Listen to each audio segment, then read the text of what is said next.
Hello, and welcome to Recapping with Delora and Ashley. Please follow us on Instagram, Facebook, and Twitter at Recapping Podcast. Also, rate, review, and subscribe to our show on your favorite podcast platform. We're on all the things. We want to hear your thoughts on the movies and shows we review. Leave us a comment on Apple Podcasts or our YouTube channel, and we will read them during the show. Or reach out to us on social media. We love talking all things entertainment and pop culture with you. Thank you guys so much for listening. Thank you. Hello, Ashley. Hello. Love is in the air. Young love. Love is in the air. Everywhere I look around. I feel like I'm in my very white voice right now, so that was fitting. We are recapping Forever. This is the latest project by the great Mara Bracca-Keel. We know her, we love her for her work from Girlfriends to The Game. I mean, she's a hit maker. You know what I mean? Yes, she is. An icon, darling. Icon. And this show is iconic. It is 8 episodes, rated MA. It is a drama romance that premiered May 8th of 2025. Here's a quick summary. United as teens, 2 childhood friends fall deeply in love, experiencing the joy and heartache of a first love. Here's the cast. We have Michael Cooper Jr. as Justin Edwards, Lovey Simone as Keisha Clark, Kosha Rockmore as Shelley Clark, Karen Pittman as Dawn, Woody Harris as Eric, Marvin L. Wayans III as Jaden. We have Little Randall, Neil Finch as Darius, and Ali Gallo as Chloe. As I mentioned, creator Mara Bracca-Keel.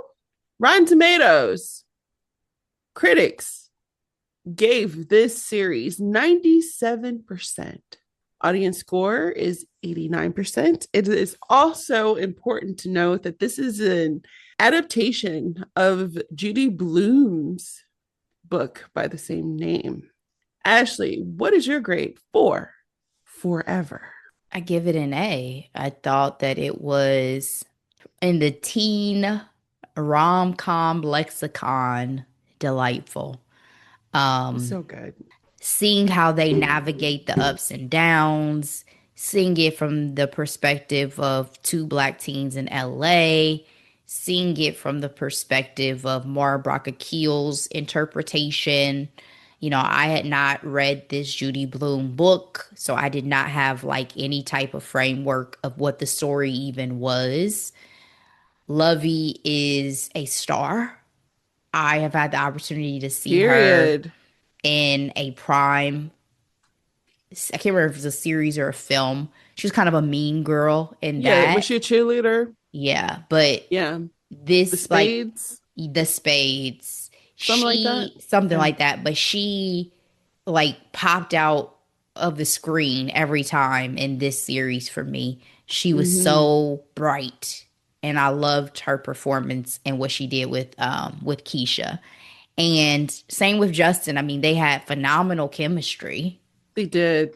I love the depiction of the relationship between children and parents and the complexities that go along with that, especially in this particular era when you're a young adult on the cusp of adulthood. It was one of those I started and I kind of picked up, put down, but it was more so because of the emotional roller coaster of it than it not being a great series. And then by the end, I just really hard binged like the last 2 episodes. So very well done. Great job from Mara Bracca-Keel. And I am excited to see what season 2 brings us. I gave this project an A as well. I thought it was so well done. Coming off of the Dayton Black Women Film Festival, one of the things that a lot of our filmmakers, aspire to talk about is, girlhood and this teen era, right? Because they felt like a lot of projects do not focus on it, or if they do, it's just, traumatic, very extreme depictions. And I felt seen in this project, like in that, yes, there were some notable social economic differences between the two, but I grew up what Keisha said to her mom, you told me to work hard at school, work my job and not get pregnant. I'm like, if that ain't my childhood, I don't know what is, you know what I mean?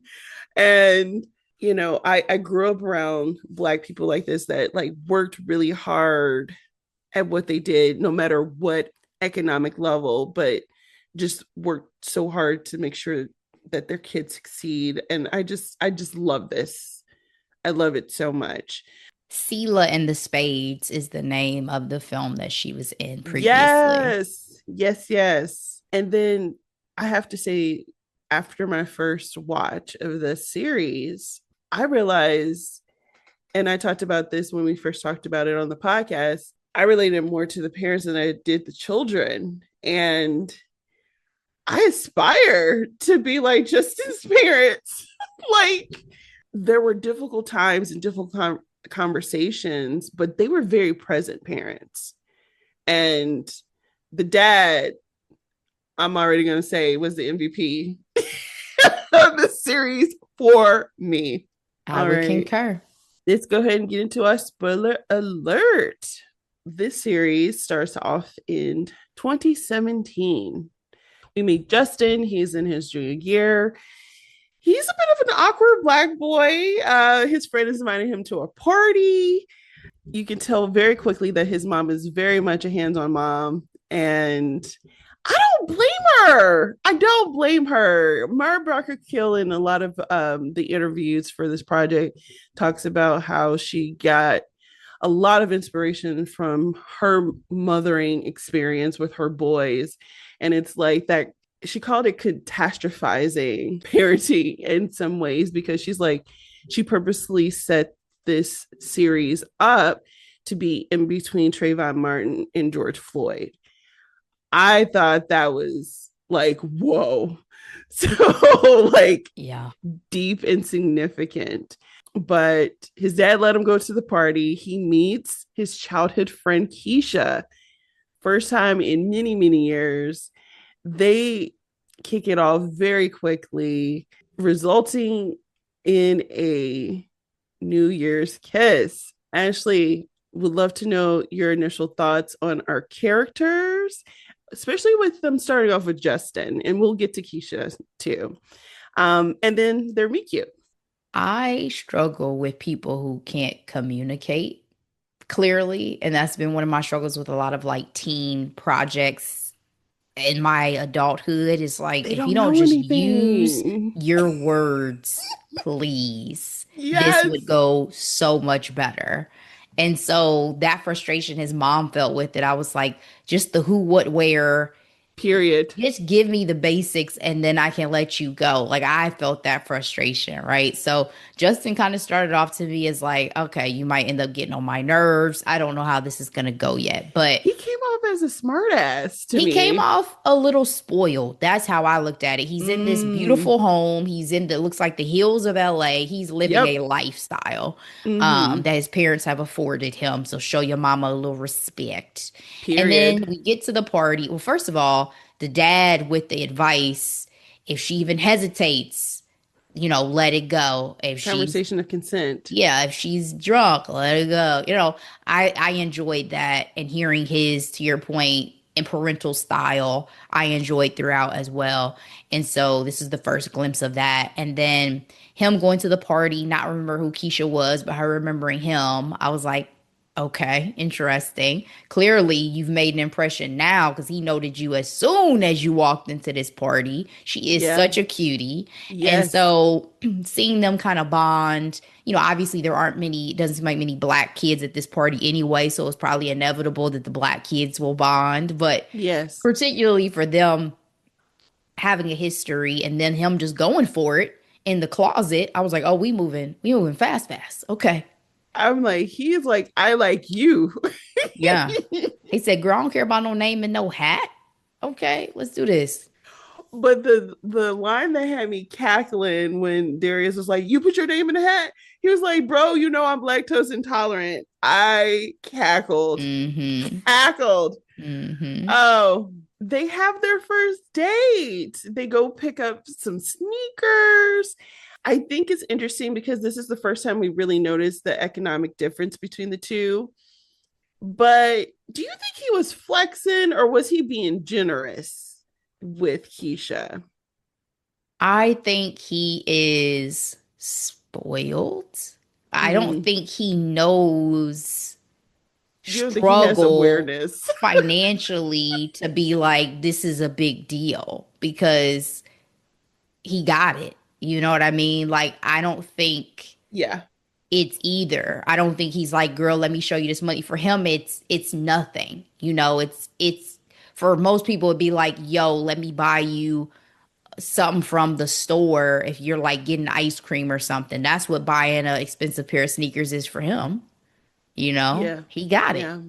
It's fine. That's so You want a real. bag too? Go ahead. Just throw it in the bag. I wasn't even gonna get none if you wasn't gonna get something. Don't even worry about it. Well, the day continues. They go out to eat and then they go to the movie. And again, the connection is immediate. This is what we call insta love. And sis was going for it. And I was like, girl. Yeah. Yeah. He was like, yo, yo, yo, what is this? You ain't He's gotta like, do is all this this, because baby I'm, girl. what'd you say? I said, he was like, you ain't gotta do all this, baby girl. You ain't gotta You do all ain't got to this. do all this. Is this because I bought you something? And she was immediately offended. She leaves the theater. She's like, is this because of the tape? And he was like, what tape? So he finds out very, very quickly from his boy Darius what the tape was. And she immediately leaves and blocks him. We find more about Keisha because she lives on the other side of town, having to take the bus, several buses, and walking several blocks to get to her home. Her mom works late hours. We just realized that her life is just so different from Justin. So, two questions. The first, were you shocked that this series went straight for it about this conversation of social media, youth, sexual explorations, and, you know, unfortunately, speaking of sexual explorations, the difference between how girls are treated versus boys. And then the second part that I was going to ask you is what's your initial thoughts on Keisha? No, I was not shocked. I'm actually usually more shocked in projects these days if people are chased because it is the opposite Mm. of what I have gotten accustomed to. I just watched the third season of The White Lotus because I re-upped on my HBO Max subscription. You did it. And Okay. my God, Wow. the How does it debauchery. stack up? Season two is still my favorite season. Okay. Shout out to Theo, my boo. Okay. Season three was pure debauchery. Oh my gosh. Anyway, so no, this does not surprise me. This is maybe even light and tame to a certain extent Interesting. compared to Okay. the euphorias of the world. If we're Listen, going to talk Euphoria about teen is projects. league of its own. Yeah. So, this is probably the version of Sweet and Innocent now, you know. Interesting. And especially Yeah. because he stopped it. He was a Yeah. gentleman in that situation. Because girl, first of all, we in public. You ain't got to do all Girl, this at the movie theater. It's not for no okay. little boy. No, thank Mm-mm, you. mm-mm, mm-mm. So Mm-mm. your second question, what did I think about Keisha? again, Lovey Simone really pops off the screen for me. She has that it factor, whatever that it Yes, factor is. she And does. so, I mean, it makes me, regardless of some of the decisions I may or may not agree with Keisha throughout this series, she's endearing. Like I'm actively rooting for her and I am wanting the best for her. I love that. I will say though, I was surprised how quickly she blocked him. Like, do we block that quickly? Like somebody pissed you off one good time. You only got one time. I've never blocked anybody. I think what's funny is for me, I'm like, I just delete people. Like, I don't even block you. Yes. I just delete you. So Yes. is Like who blocking the phone is new this? thing to like make it so you can't get in touch with them, but still have them there for when you're ready to re-engage? Because like, I will delete a mofo out my phone in a minute. Yeah, I was surprised how quickly she blocked him altogether.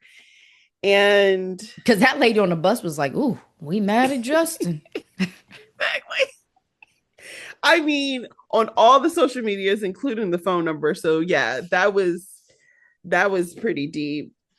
Ultimately, he was wanting to, get again better understanding of what happened because he was like, "Yo, I didn't know there was a video." She thought he Girl, was lying, that took a left and turn real hard. real quick.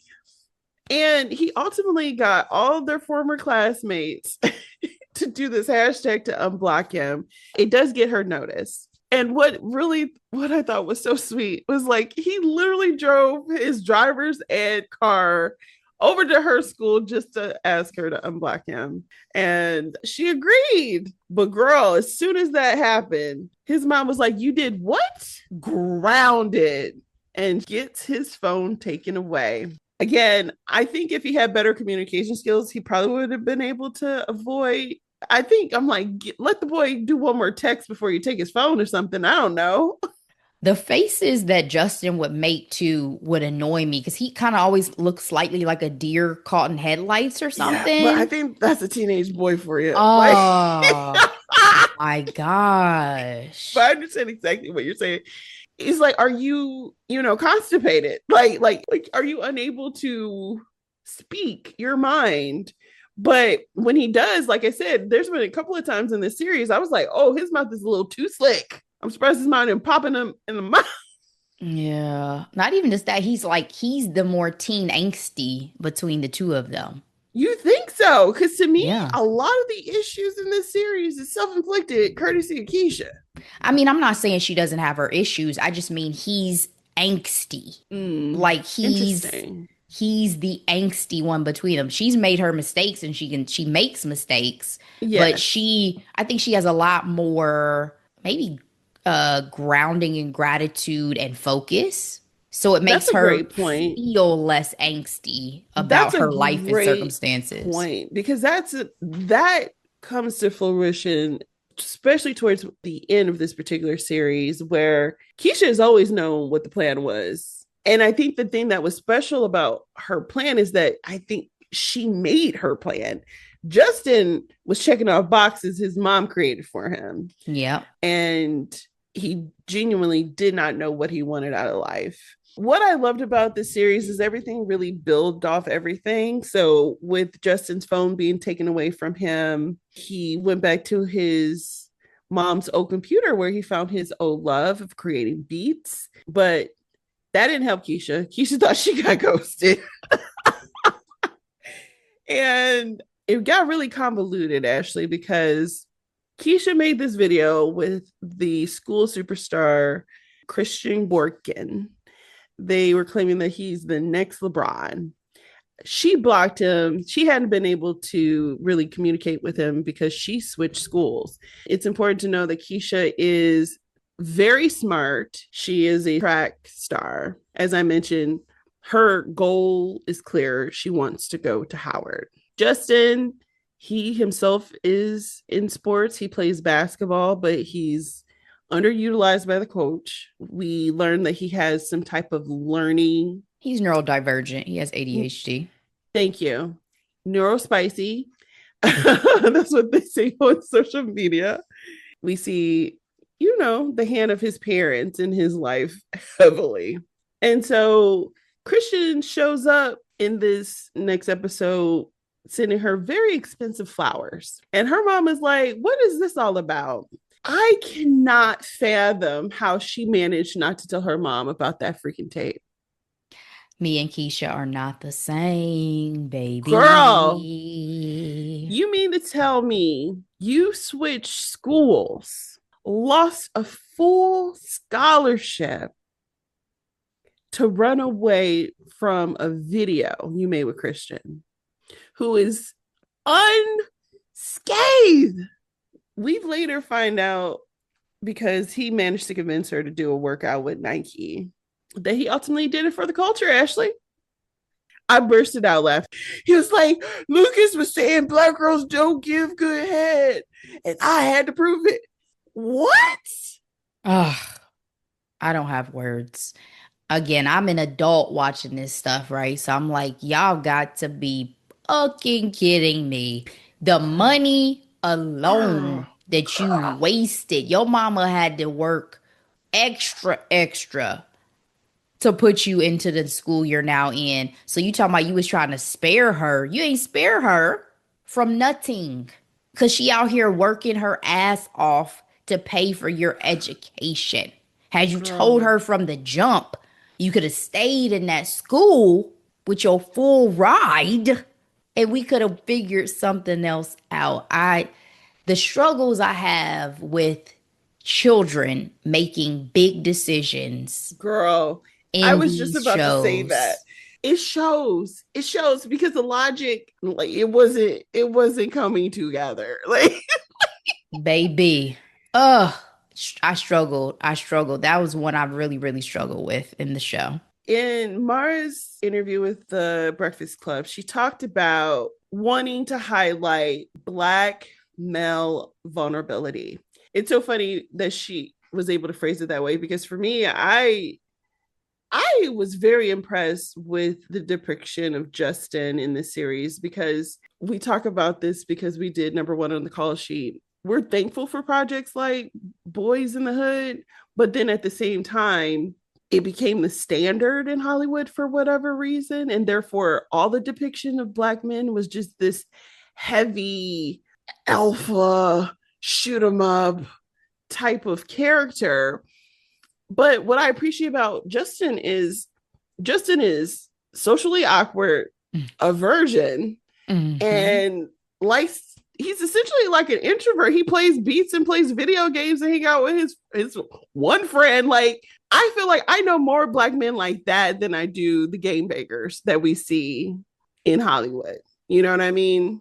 Oh yeah, I mean that's a product of your environment and where you True. grow up as well. You know, Correct. I yeah. was in the I and even when I lived in the city, like, again, that's why I'm like, I hate when people automatically assume suburbs or one way or another.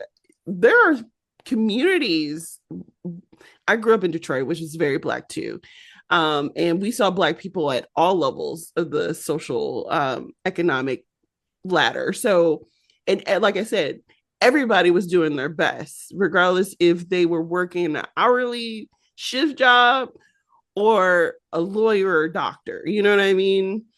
The goal is to instill into their Black children, you are the best. You know what I mean? You belong. Like Dr. King used to say, you are somebody. All right. So I say all that to say, Justin got hurt. He got his phone taken away from him. She thought he ghosted her.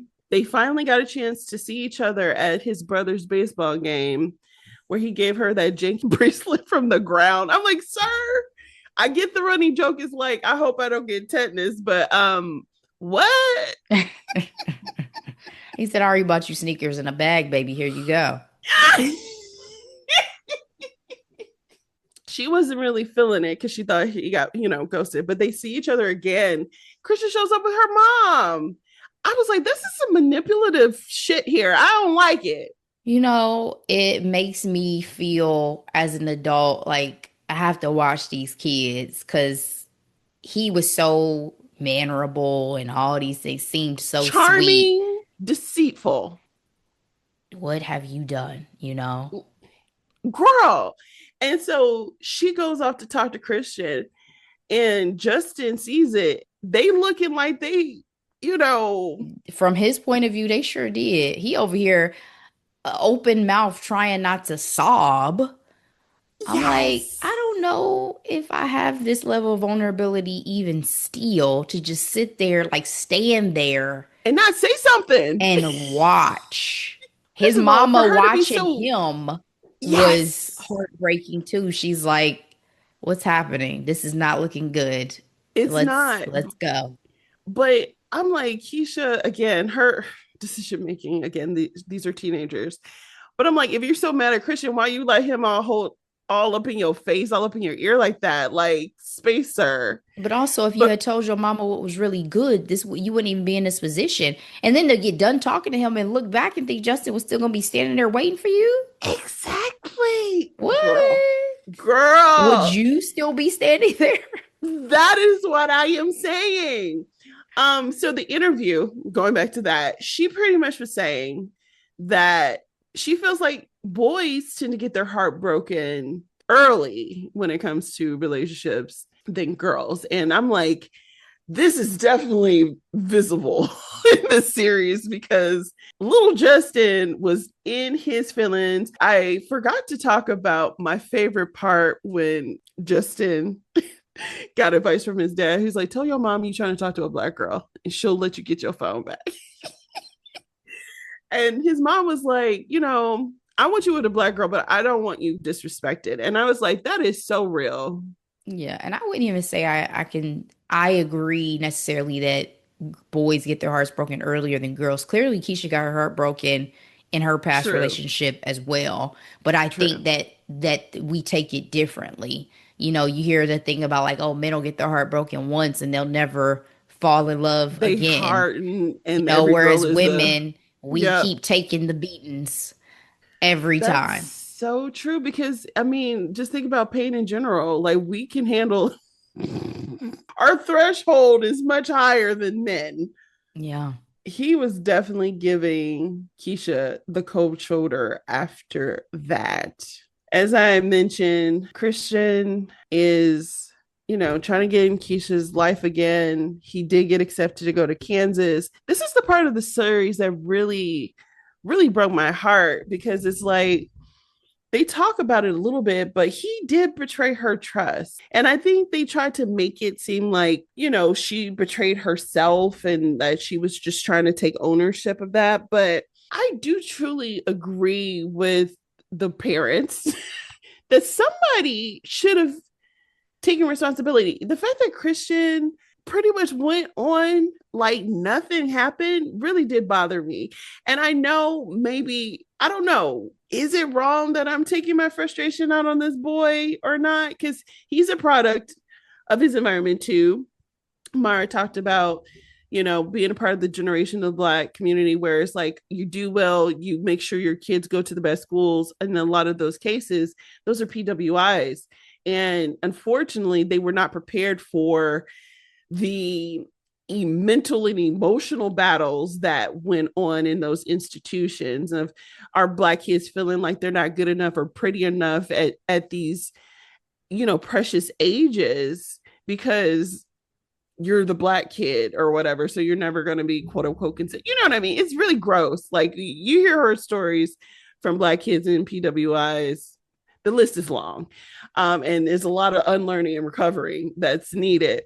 I say all that to say, again, Christian thought he was doing something by saying, oh no, but Keisha gives. No, but I understand that he is a young man too with goals and aspirations. Who needs to hurt? Who? I feel like it was all on that girl's shoulder. Nobody protected her. True. I mean, it was a failure on the part of that school, that administration when the video first started floating around. Her parents should have been contacted. Her mom should have been contacted by the Period. school Yes. about this incident. So it was a failure on the administration there as well. And then, I mean, it was just a lot for Keisha to have to deal with. I'm glad that it did not ultimately hinder her from having the bright future she had hoped for. But me and the other little boy, I had no words for him. Like, I didn't really like the way he navigated things. I didn't feel like there was anything else to be said, and I didn't kind of like the way he was trying to still come around, even though I'm telling you I don't want to deal with you. You know, I didn't really like that. Now, I know both her and Justin do these big, grand, romantic gestures for each other throughout this show, which I find fascinating, because I don't think teens go this hard in real life for any of this. So hard.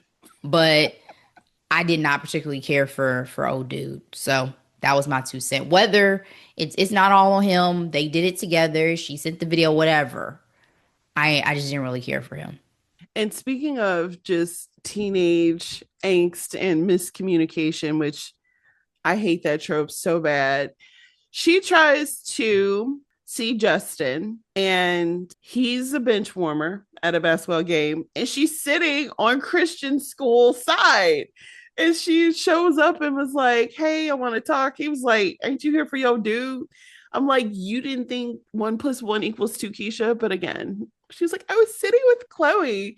Well, he thinks you're with Christian. So Well, and because that's her old school. So for her, it's like I'm sitting with my people. Why would I sit over here with your school? I don't know nobody at your school. So that was her mentality. I think his pride was also hurt because he was riding the bench and not playing like he should have been. Mm-hmm. So things get complicated, Ashley, because Keisha was able to get back in the good graces with Justin. But the problem is, while Justin gave her the cold shoulder, she agreed to go to prom with Christian. This is where the love grows. It's really sweet. They obviously are physically attracted to one another. She comes over to his parents' house. His parents are like, "Keep that door open." But like, she spends time with the family. I think it's also really sweet to, again, top parenting moment when Justin was like, "Hey, can I go over to her house and hang out with her?" And his dad was like, "Okay, put this condom on a banana. Now do it in the dark." I was like, "Yes, sir." Teach your son, okay? This whole situation was awkward, but I appreciate that in this particular adaptation of like teen love. I'm talking specifically about like them coming together. I think it was also frustrating too, because again, the lack of communication. He assumed that Keisha knew what she was doing, and she didn't. This was her first time as well. And that's the part of this whole conversation of like technology and teenagers and like making mistakes. It's like people just draw these assumptions on you, and that could have just been her first time doing it. And she literally has a scarlet A on her. Yeah, I mean, it's also the influence of his friends, right? His friend telling him, "You better know what you're doing with a girl like Keisha." He don't know nothing about her outside of that video. So, but that felt very realistic. Let's talk about teens and technology. What role do you think technology plays in this particular series? And I say that as you and I both know, the way we grow up is so much different compared to today's generations. Like, we were able to go to school and go home and have that separation. That separation no longer exists, courtesy of the internet. Yeah, I mean, to be fair, outside of like DMs and some posts we later see, they honestly didn't focus a whole lot, in my opinion, on just social media or like letting it be this very dominant thing that ruled both of their But lives. texting was very I prominent. mean, And having a cell phone, yes. Having the blocking and unblocking and that being significant in their relationship, yes. But social media was not as prominent as it could have been. Given again, this was 2017, so it is a few years in the past. there's no TikTok. Yeah, but yeah, I mean, everybody has a cell phone, right? So it was just another part of everyday life, but it could have been much more significant as it is in, you know, teen lives to an extent today. Some people are addicted and have issues that stem from it and bullying and all sorts of stuff, which I guess we see to an extent with the video distribution. But Yeah. you know, it's just I can't really speak to what it would be like post or prior because I can't even really remember what that was like anymore. It's hard to reminisce on that now. Well, they're together, as I mentioned, and she tells Justin that she cannot not go to prom with Christian because her mom is just so invested in her going. And he is hurt. I put that in my notes. Like, he is through with her. Time passed. A month later, they go to prom. She looked lovely. I don't know how happy she was, but Justin was sad. It's the summer of 2018, 3 months since prom, and they are in Martha's Vineyard. Ashley, after watching this, I'm like, do I need a vacation? The Oak Bluffs. Ever since I read Sunny Hostin's books that were Yes. really in that Yes. area, I've had a desire to at least check it out and see what the experience would be like in these historically Black spaces of opulence. Yes, beaches. Absolutely. Keisha is out here doing her grand gesture, trying to get Justin back. Literally got her friend Chloe to convince her to travel and hang out with her auntie. Well, they were able to, make their way to Oak Bluffs where all the Black folks were. And they ran into Justin's mother and brother. I thought it was really interesting that Justin's mom didn't tell him. Do you She's think that was protective. healthy? I know she was being protective, but I'm like, that's rough. But shout out to the dad. He was like, let that boy get hurt. He still wasn't really necessarily open to seeing Keisha. Because oh boy was holed up in that room with the mood lighting and everything. I'm like, you didn't know if the sun was out or not. That really made me sad though, because it was such a, contrast to the person that we introduced to in episode 1. He gave her a second chance after he found all those voicemail messages that she left for him. Do you think it was a good idea to let her back in, Ashley? I mean, again, I find it fascinating that they have these kids going to great lengths back and forth to try to apologize. I was like, can I get off this roller coaster? At this point, that's what I was thinking. Like, yo, can I get off? Because is this one of the places you stopped at? I probably was just kind of like, okay, are they going to make it work this time? Or is it about to be something that gets between them again? Because the one little friend who was throwing it at him, I was like, is this about to throw a wrench? And then this is going to be the thing. We find out they slept together. So then Keisha's upset because he ended up losing his virginity to her instead. You know what I mean? I was just like, where are we going with this? And them running to get together. Oh, I miss you so much. Tear dropping. I'm like, y'all be for real. Like, what are we doing, teens? So Mara Brackett said that her goal every day when writing the series was to create a quote, epic, intimate love story within a love letter in LA. And I thought that was interesting because it did feel intimate, but LA also was a major player, in addition to, of course, Martha's Vineyard, because that's where we are in this particular episode. Sure. But you get what I'm saying about the back and forth? Like, I do. When we talk about like epic love and romances, I don't know if I consider it to be epic love if within a short span of time we got to do all this. Like, it felt very much in line with like age and maturity, that there would be things that come up, but also takes away a little bit from romance to me when it's so rocky. Like, then it starts to be like, is this healthy or is this toxic? Well, that, and this is why I don't enjoy instant love as a trope for romance, because it's like, what is the foundation of this relationship? And it just seems, but as a teenager, isn't it just attraction? For the most part. But I mean, they also have a connection from even being younger and being children that is supposed to be more impactful than maybe we can really absorb in the show. I mean, at least on her end, because she said, she always liked him as even when they were little kids, and that's not like lust. That's like, oh, I like you. Like, yes, that's true. You know what I mean? So I think there was supposed to be a foundation in a sense there, and an admiration they both have for each other. But I just was like, are y'all actually good together or nah? Keisha is making a lot of decisions that are based out of like fear with her mother. Tons of fear and secrecy, which results in a bunch of lies.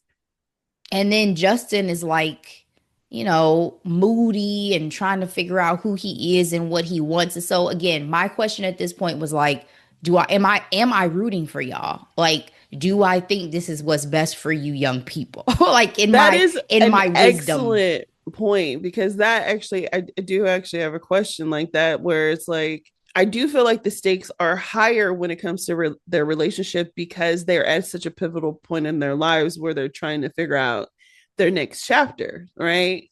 With college and, getting into college, and finishing the senior year off strong. Well, they find themselves back together. He even brought her around the family friends, but his mama finds out about the sex tape. I thought that was a good cliffhanger, because I'm like, how is she going to react to this? They get back from their trip and he gets a freaking Jeep. I'm like, what do they do for a living? I know the father is Is a a chef. restaurateur, right? The And the mom mom, seems like she's in finance or she, some type of major business. yeah, yeah. Shout out to them. And immediately they have a conversation with him about Keisha's sex tape. And he was like, oh, I know. And she was like, what? Which is fair, because she's like, why didn't you tell me? Right. I didn't think it was none of your business. Child. And she was like, this is a lot for y'all. Okay. Like, she didn't tell her mama. And I'm glad that it was her ultimatum that finally got these kids talking to a freaking adults. This conversation with Shelly really brought my heart, because Keisha finally told her mom, and she was like, you know what, I can't talk to you right now because I gotta work this job that I didn't necessarily need if you had come to me in the first place. I related to her mother so strongly in that you are a parent. I know you want to have a lot of compassion in that moment, but her initial reaction is, I am pissed. Yes. And I'm just going to go ahead and be pissed for a little minute. Like, because Yep. what are we talking about? And I think the part that really broke my heart was when she got back home from work and she was like, does everybody know? Because she was like, Justin. She's like, who is Justin? My boyfriend. She probably like, I don't know nothing. And it was the part where she was like, well, you don't know. And like the close family friends don't know or whatever. It's just like, oh, great. Now the world thinks you ain't got nobody. And I was like, that I felt that, because it's like all she wanted to do was to protect her. I mean, that's Yeah. the number one goal. And it's And I like, you think she can't. also thought they were closer than Yes, ultimately this revealed in her mind them to be. She's like, I would have thought that I would have been your number one confidant, right? Based exactly. on our relationship. Exactly. Even to Dawn's point, Justin's mom's point, she was like, I thought we were supposed to be a village, right? And the village failed you. They failed that girl. And her mom was like, you let that boy trick you out of Brookwood. And she's like, what makes you think I would have wanted you to torture yourself going to prom with this boy? And again, I agree with her again, because she wanted to see blood. Somebody will get hurt. Somebody needs to take some responsibility Accountability. here. Hmm. Crazy, crazy, crazy, crazy. And again, we find out that it was Keisha who had the video and she sent it to that boy. And she was like, he betrayed your trust. Again, him walking around completely unfazed, completely. And it Yeah. blows my mind. Her silence only helped. It did. It did. The conversation between Don and Shelley was very interesting. What do you think about the conversation around therapy and finding help? Do you feel like it's meaningful in series like this, or do you feel like this is just what a lot of people are saying today? I'm sure we'll always feel something different in the future, but do you think it's intentional because we are talking about Black people and the Black community and our relationship when it comes to therapy? Sure. I mean, I think it's super beneficial and obviously more relevant and timely now than it's ever been. But sure, I mean, I highly recommend therapy to everybody. So, the idea that Black people don't seek it, I think, is layered. I think there's other factors Trust. that come into the therapy conversation that aren't necessarily highlighted just in this brief mention, but I highly recommend it if you can get it, if you can find it, if you find a good therapist. It's super beneficial. So I loved that inclusion. So, in the final two episodes of this series, a lot of change is happening. Keisha gets into Howard, Justin gets into Northwestern. Early decision, which is major. Their relationship gets stronger. He gives her a real Piece of jewelry. version of the jewelry that he found off the ground at the baseball stadium. I thought that was sweet. We really find out in these last two episodes that, as I mentioned earlier, Justin was just going down the checklist that his parents provided for him. Like, he wasn't necessarily part of the plan, a part of the making of those plans. I said so much so that he's reconsidering everything. I'm going to give him grace, though, in the fact that most people are not hard and steadfast in who and what they want to be as high school seniors. Correct. There's still a lot of discovery. There's still a lot of decisions that will be made even once you start college about, am I sure this is the major I want? Which, speaking of that, one thing I noted on my second watch, they never said what Keisha was going to study. As much as we talk They about never did. her getting a scholarship, her going to Howard, all this stuff, what was my girl going to Howard for? What was she going to do? Right. Especially with her plan of, oh, I want to be the top athlete and not be worried about like getting knocked off for losing my scholarship. And it's like, okay, to your What are point, you for studying, what? baby? What are you Yeah. studying? We talk about a lot with Justin, but what are you studying? So I think it's fair that, like, and I've never knocked Justin on the show for like not No. being super decisive. Like, this is the time to be like, some people Yeah. take a gap year because they're like, yo, this is the Yep. time to go live a little bit of life. I don't want to waste money. I don't know what I want to be yet. Yeah. That's so true. Man, the second half senior year goes by so fast. It's like you blink and it's graduation. Their prom was so amazing. Not their prom, her Her prom. And prom. yes, it was. Yes. It is the best television depiction of prom I have ever seen. That was a fucking vibe. Wholeheartedly agreed. It was so good. And the dancing. That was Oh, a vibe. I was like, I've never seen a TV prom and be like, yo, I wish I were there. FOMO. exactly. Like, that was amazing. And then them being on going up the, what do you call it? Santa Ferris Monica wheel. Pier. The Ferris wheel ride. I immediately thought of Insecure. I was like, I don't know if I'll ever look at a Ferris wheel the same. But it That's was so immediately what I thought cool of. because Mara was talking about how proud she was to close down the Santa Monica Pier because the last person to have done that was Tom Cruise. And she's like, to have all the Black kids in this space. She said she was like, that was a proud moment for her. And I'm like, that's so true. That's so Nice. amazing. I also want to say that the reel that we get of pictures, the first watch, I was thinking that those were Keisha's pictures. Those were Justin's pictures. Did not realize What that. do you mean? When we see the reel of like the pictures of them together, like throughout their relationship, Yeah. the first time I watched it, I thought those were all Keisha's posts.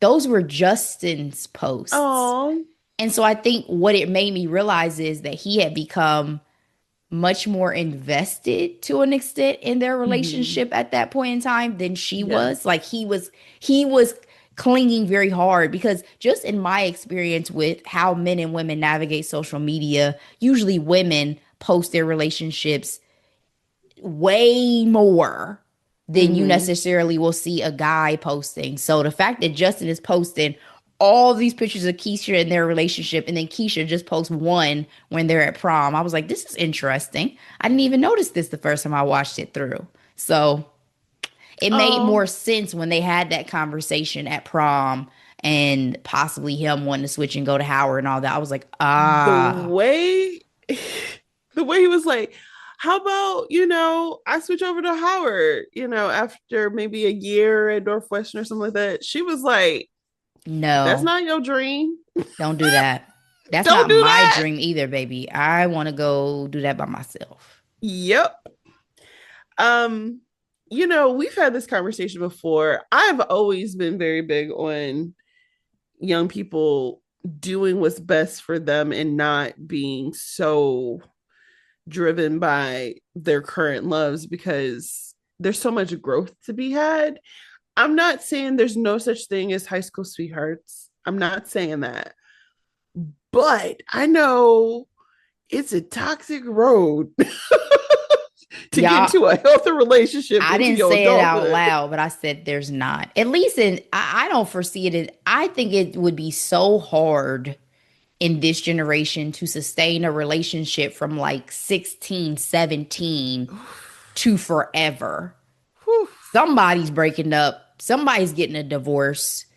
Meet me again in my 30s because I need to live.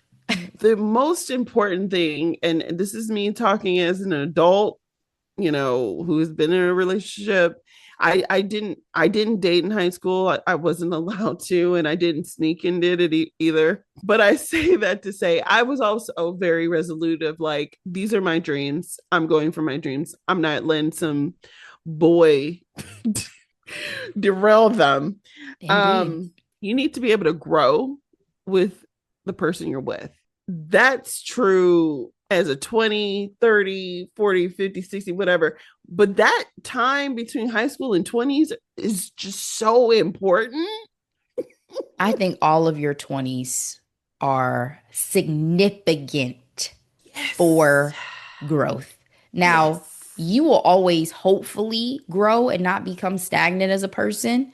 Yes. But the development of your brain and of your how you think about things, how you resolve things is so importante.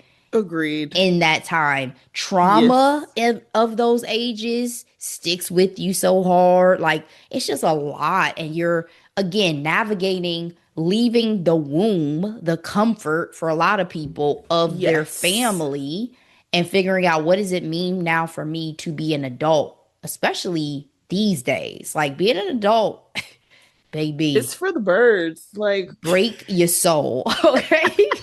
I'm like, we're not taken care of long enough. Like, what? I always feel significantly sad for people who weren't even able to find peace in childhood, because I'm like, if you didn't even have peace in childhood, I don't know if you're ever gonna find it in adulthood. Like, I pray that people do, but adulthood is challenging. Yeah. So ultimately, Justin realized, like, yep, I need to figure out what I'm going to do. He did finally speak to his parents about it, which was a very critical step in, figuring out his next step. After his daddy's speech to him, I would have gone to Northwestern. I'm gonna be honest. Me? Listen, I would not have been able to get over that. The first Edwards man to go to college, easy. I'd be easy like, work. I'm sucking it up. I'm going to college because my daddy cried. It's paid for.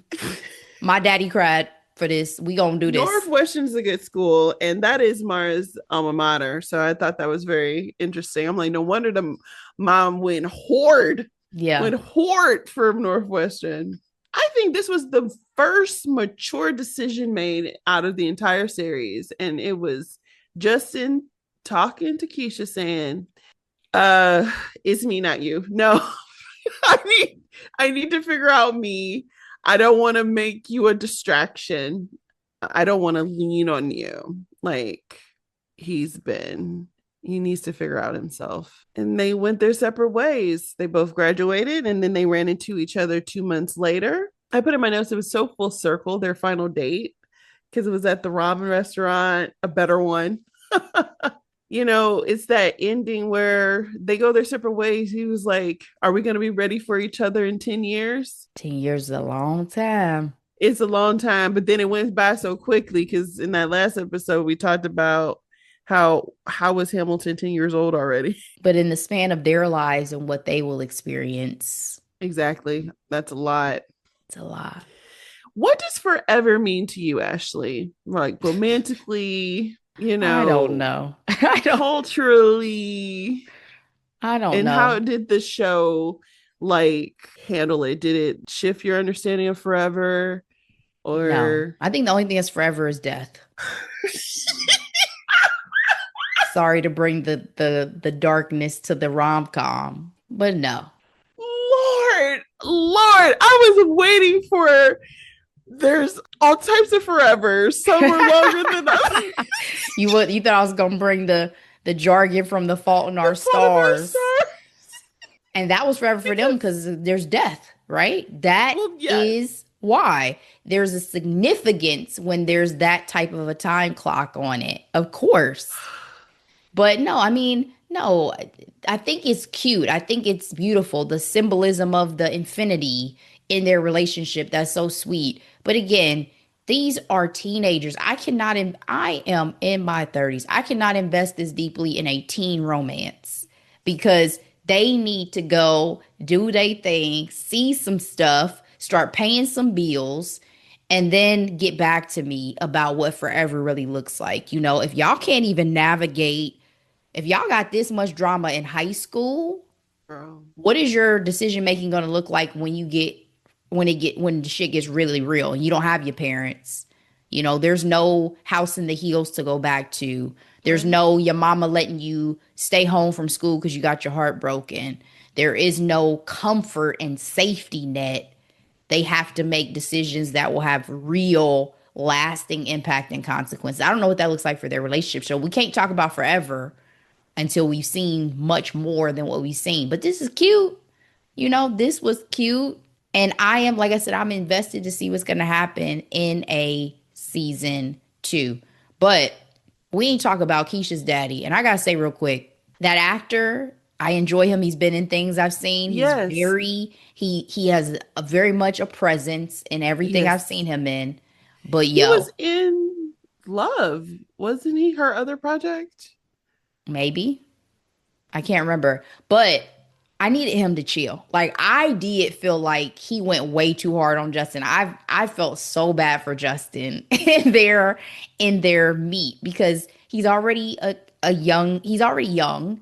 He's meeting his girlfriend's dad for the first time. Oh my God. I was so uncomfortable. I was like, can somebody get this man?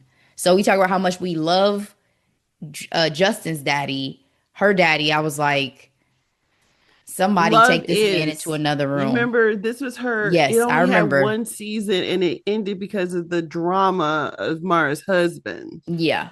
But no, that's not what I'm thinking. He's been in other things. It's not that specifically, but regardless. But he's in the Mara universe. So yes. That's where I'm like, I know he was in one of her other projects. So, yes, but I just really wanted him to chill. So as much as we talk about Wood was the MVP, I needed her daddy to chill. He was overcompensating because he wasn't there. You know what I mean? Because of his own ish with his daddy, right? Like he got a daddy wound that he needs to heal. Not a daddy wound. He does. He does. That's real. That's so real. Alrighty. Well, do you have any final thoughts for Forever? Well, I just gave one of them. Again, got to see, can you stand the rain? What does this look like when they get a little older? How much of a time jump are we going to do into season 2? Or are we going to go straight to college and just start as Lovey freshmen? Is a woman. She in her 20s. Well in her 20s. Yes. So we'll see. I mean, I am invested. I'm here for a season 2. I'm ready to take this ride with these kids. I said before, when you asked me about where's my favorite setting for romance, I said it's LA. So this is my vibe. You know what I'm saying? Yeah. And, I trust this story in Mara's hands. I do too. That's where I'm at. I do too. My final thoughts, again, she has had so many hits. being Mary Jane, like I said, even Girlfriends. girlfriends, like just been phenomenal. And I've just been really proud of her and her work. But she said that this was the first time that she has had a hit on a global stage. She said that she was used to being on like up and coming networks and like having hits. And that's so true because it's like being Mary Jane was like on BET scripted. Like that wasn't really a thing until that show, really. Being Girlfriends Mary was Jane on. is the best acting Gabrielle Union has ever done. I'm sorry to It's interrupt so you. good. It is The best so acting Gabrielle Union good. has ever done.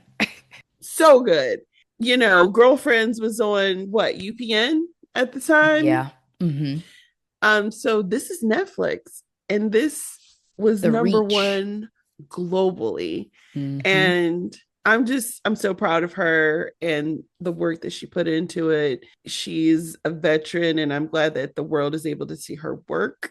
I'm very interested in season two. I got nothing. If anything, I want to see more Darius because I love that actor. Mm-hmm. Again, little Randall. I'm rooting Yep. for him. He's a really good actor. He is. He is. So Because, like, I fully believed him as young Randall. I fully believed him same. in this character. Same. I agree. All right, Ashley. If there's nothing else, time for hitting jeans. All right. I had another one that I'm blanking on the name of that I watched on the plane. It was like an ensemble women led comedy. Oh, I did watch Joyride, the cast with like Ashley Park, and it was like four lead Asian Yes, ladies, I wanted to see that. Was it actresses. good? It It was was like the good. I hangover enjoyed with it. Asian women, right? Yes, I enjoyed Yeah. it. That was really good. So just shout out to Joyride. There was also one that I watched. It was Bette Midler. It was Cheryl Lee Ralph. It was Megan Mullally. And it was Susan Sarandon. And I'm blanking on the name of it right now, but they're like lifelong friends. They get back together for a wedding. And I didn't get a chance to finish it. So I've been trying to find it so I can finish it because I was really enjoying it on the plane as well. So once I find the name and I can finish it, I'll bring that back to the pod too. But the actual hidden gem I have for this week is The Better Sister on Prime. I didn't even know about this show until I think my mom and Yes. somebody else was talking about it. I posted on our social media too, with just Jessica Biel. So it's Jessica Biel, it's Elizabeth Banks, and the show is about their sisters. Jessica Biel's character is a media executive. She's wealthy, lives this picturesque life with her husband and her son. She has an estranged sister, played by Elizabeth Banks, who's struggling financially. And then her husband, Jessica Biel's character's husband, is murdered, and the two sisters are reunited. And essentially, we're finding out a lot about the family history and things like that. So it's marked as a thriller. So I went into it like, okay, we'll see. Y'all know I love like a whodunit murder mystery type thing. And it did not disappoint. I enjoyed it. I thought the cast was great. I thought the kind of twists that we get in the story were interesting and kept me throughout. So I recommend it. It's 8 episodes on Amazon Prime. Check it out. What about you, Delora? I have one hidden gem, and I've been holding on to this hidden gem for this particular project because I thought it was so perfect. It is a book. It is called 24 Seconds from Now, dot, dot, dot, a love story. This is a love story written by a Black man, Jason Reynolds, and it follows a young teenage boy navigating first love. It is so well written and it's funny. It's very Black. It really brought so much joy to me. It's really short. It's actually a young adult novel, but it is a little bit mature in that they talk about their first time together. But it's from a young Black boy's perspective. And again, the vulnerability and the sweetness of the character was something that I really saw in Justin. And I wanted our audience to be aware of that as well. So that's what I have this week, 24 seconds from now. All right. Well, thank you guys so much for sticking with us. We appreciate it. Please share this episode with everybody you know. We will be back with more, but in the meantime, as always, be blessed. Bye.